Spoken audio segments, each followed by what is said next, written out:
Oke guys, welcome back to Daily Charting with Toshi, di mana kita akan daily chart your favorite cryptocurrencies. Oke, dalam 24 jam terakhir terjadi rally sebesar 1,06% dengan total market cap di 2,21 triliun US dollars.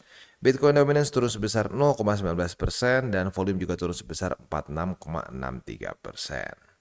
Untuk Bitcoin dia masih struggling dengan MA200 walaupun belum kereject lagi sih, tetapi dia masih belum berhasil reclaim MA200 ya. Nah, pertanyaannya adalah apakah ini akan kembali menjadi suatu lower high seperti di sini ya. Ini kan double top nih, double top ya. Technically sedikit membuat lower high tapi kecil banget, jadi mungkin lebih masuknya ke double top dibandingin lower high ya. Setelah itu turun lower high, dan apakah ini akan menjadi lower high ketiga untuk Bitcoin dalam beberapa bulan ke belakang ya. Nah, mungkin yang lebih penting lagi sebenarnya adalah weekly close besok. Untuk besok kita tahu bahwa kondisinya itu antara dia reclaim BSB atau kembali jebol ya.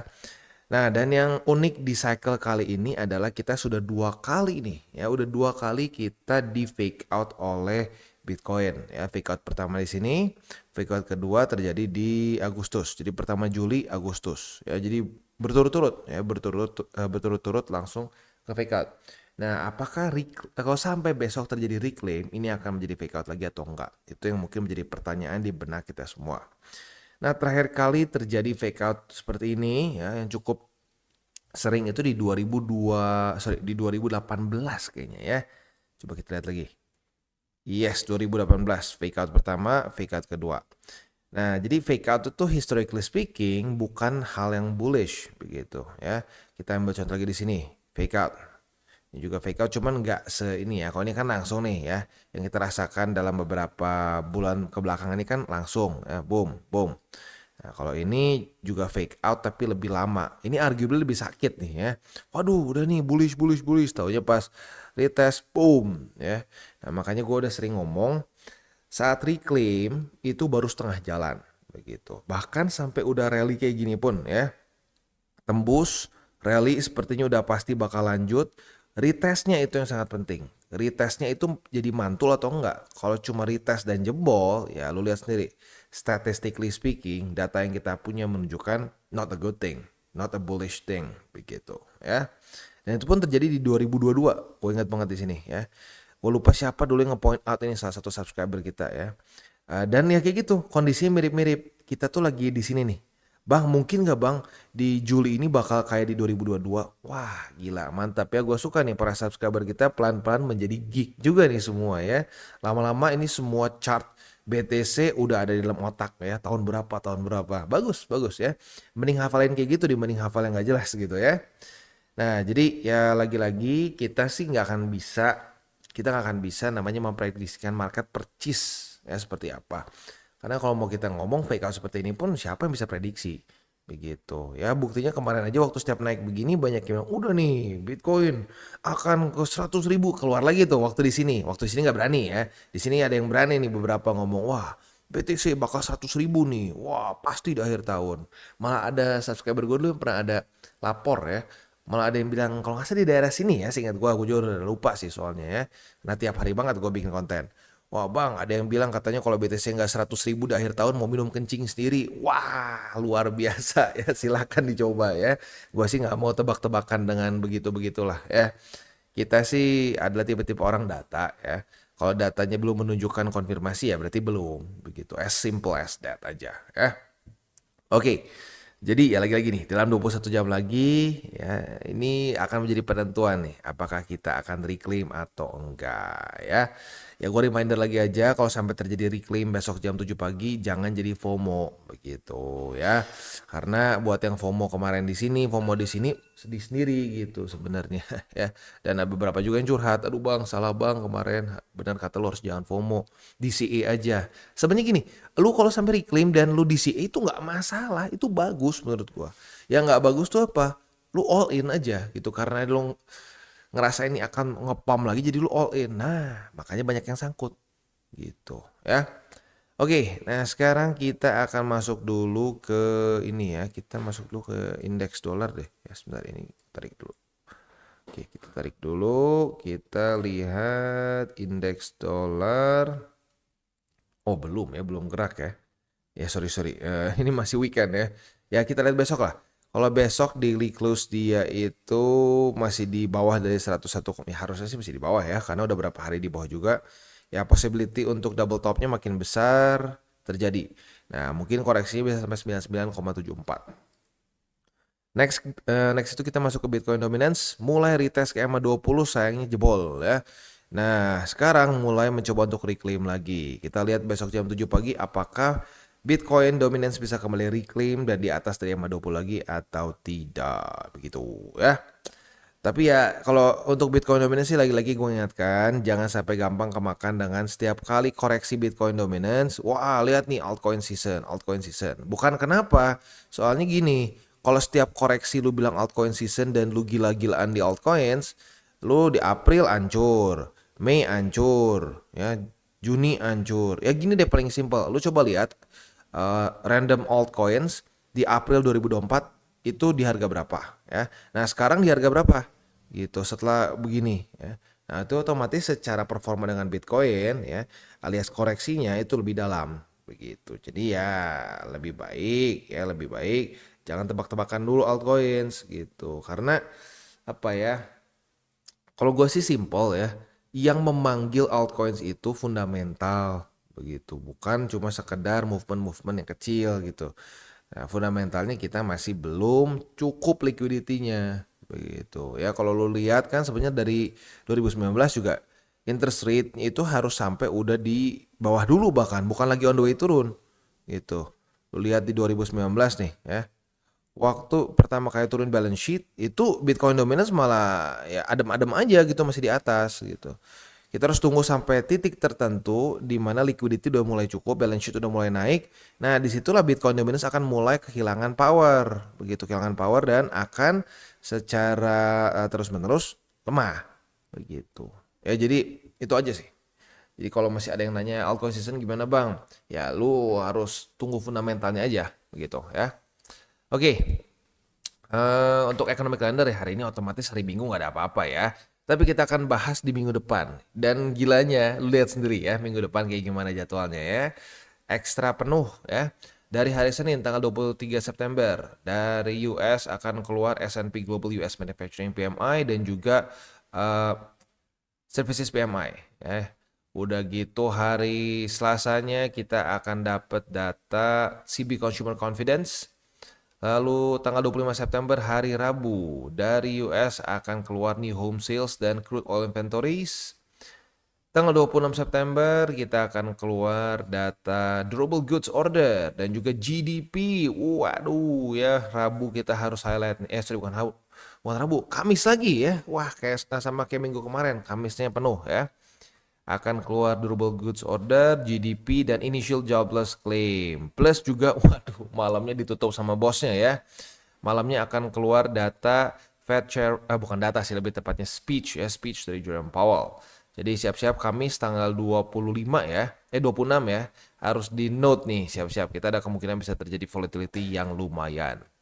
Untuk hari Jumat tanggal 27 dari US akan keluar data Core PCE dan ini untuk yearly dan monthly begitu ya. Oke, jadi kembali kita dapat seminggu penuh ya, Senin sampai Jumat nggak dikasih nafas, paling nafasnya Sabtu Minggu aja ya, udah kayak kerja ya, Senin sampai Jumat terus-terusan data penting dari US ya. Oke, nah selanjutnya kita akan geser dulu ke news sebelum gue lupa ya, ini news datang dari ya ini BingX International lah ya. Jadi kemarin kan di Indo kita kena Indodex, BingX sekarang kena 40 juta. Jadi sebenarnya lagi-lagi gue kemarin kan sempat ngomong ini bukan hal baru sih. Binance aja kena dulu ya. Lalu beberapa exchanger besar juga kena gitu dulu. Jadi ya bukan berarti kalau kena hack ini exchanger pasti jelek, enggak juga begitu. Karena pada faktanya ya biasanya menjadi target para hacker ya adalah ya, yang gede-gede juga karena dananya gede begitu. Tapi ya biasanya sih mereka ada countermeasure-nya begitu ya. Oke, jadi overall seperti itu untuk newsnya dan juga makronya. Selanjutnya kita akan masuk ke buy limit. Tetapi sebelum kita masuk ke buy limit, seperti biasa gue akan disclaimer dulu bahwa semua konten dari TCI bukan financial advice. Ini semua bentuknya adalah edukasi ya. Lalu bagaimana cara untuk mendukung TCI? Ada banyak caranya. Lu bisa like our video, bisa share our video, atau juga bisa menggunakan link referral kita di bawah. Nah, sekarang kita akan dengar lu pesan-pesan dari sponsor kita pada hari ini. Okay, today's video is brought to you by Maxi. Di mana Maxi sedang ada limited time offer, deposit and trade to earn ya, sebesar 20 USD. Ini eventnya simple banget, langsung aja kita jelasin gimana cara kerjanya. Jadi selama event ini berjalan, apabila lu melakukan first deposit sebesar 100 USD atau lebih tepatnya lebih dari 100 USD dan mengkomplit 100 USD dalam trading volume akan mendapatkan 20 USD bonus. Simple banget, deposit 100 USD atau lebih dari 100 USD ya selama 7 hari setelah registrasi. Jadi ini untuk new users ya.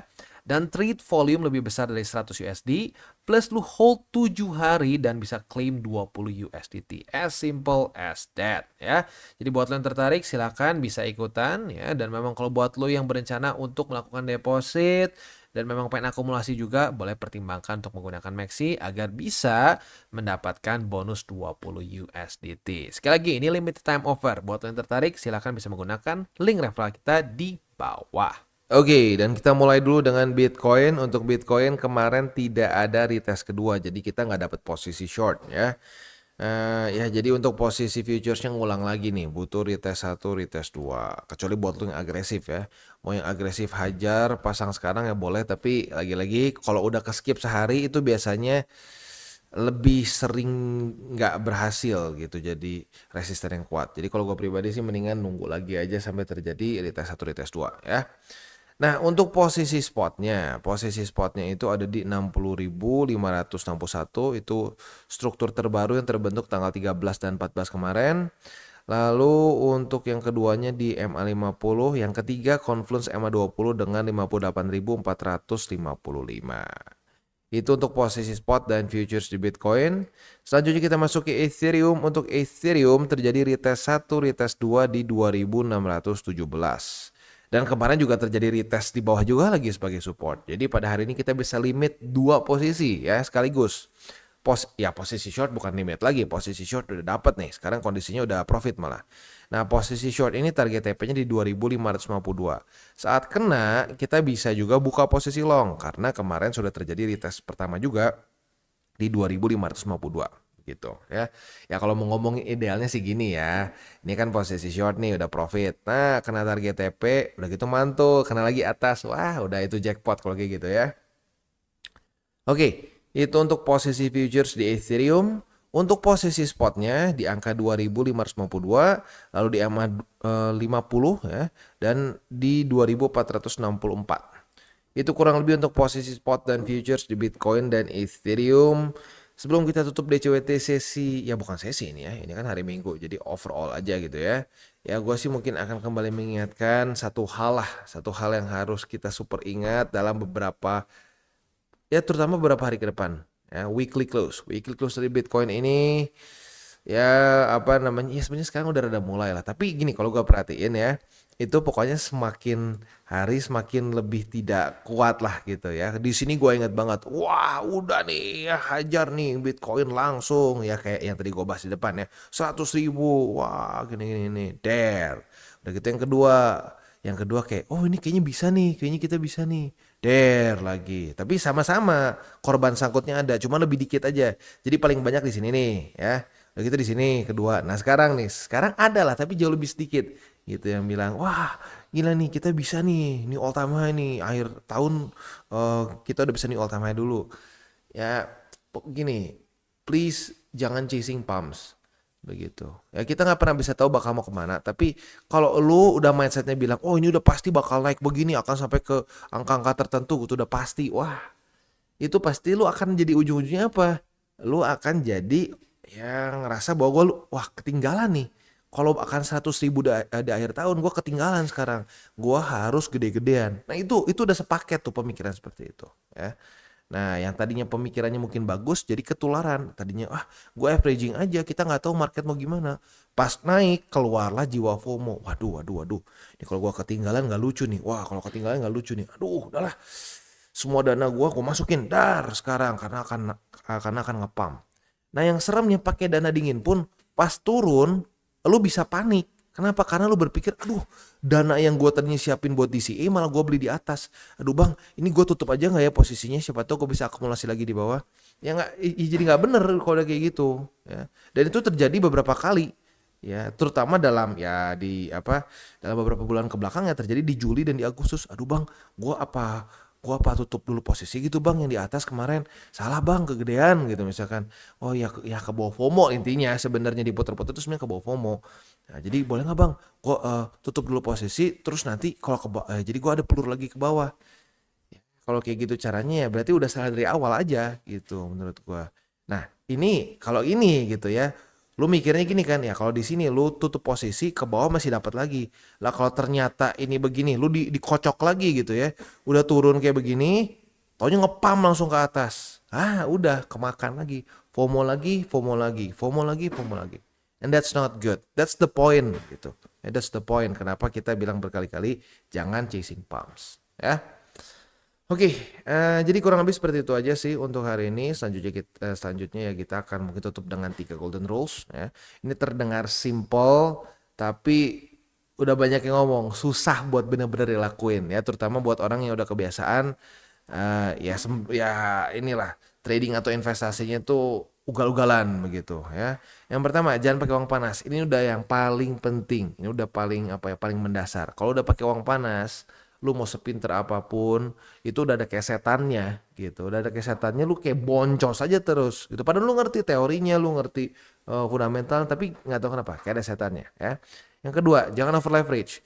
Nah, posisi spot yang udah bagus pakai uang dingin itu bisa rusak dengan gampang karena apa, lu tidak disiplin gitu. Jadi posisi spotnya udah bagus, udah profit, futuresnya lu nafsu, wah liquid, ujung-ujungnya apa? Lu ngambil duit dari spot. Nah, tadinya spotnya udah profit malah jadi lama-lama habis.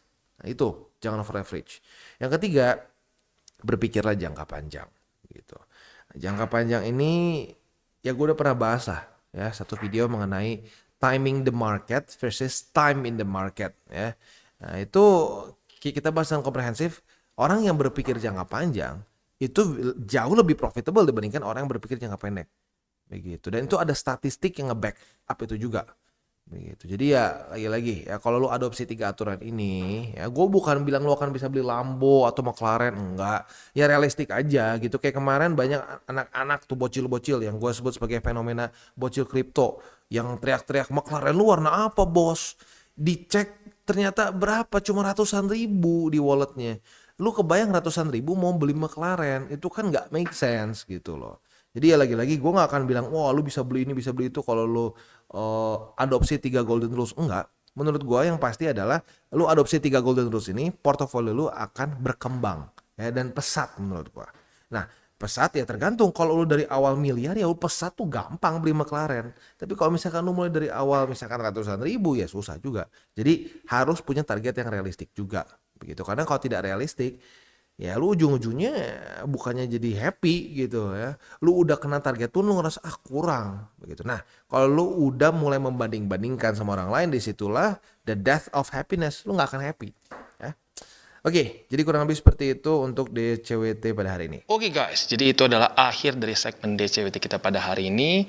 Dan jangan lupa bagi kalian yang merasakan manfaat dari segmen ini, jangan lupa untuk share ke teman-teman kalian. Dan apabila lu pengen mensupport channel kita ya TCI, jangan lupa untuk menggunakan link referral kita di bawah. Nggak wajib ya, tetapi apabila lu menggunakan link referral kita di bawah, ada macam-macam ya, dari Bybit, Huobi, Maxi, toko kripto, dan banyak lagi ya.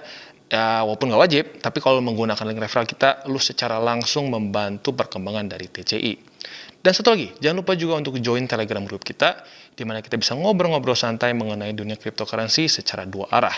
So, jangan lupa untuk like, subscribe, click the bell icon, and see you on the next video.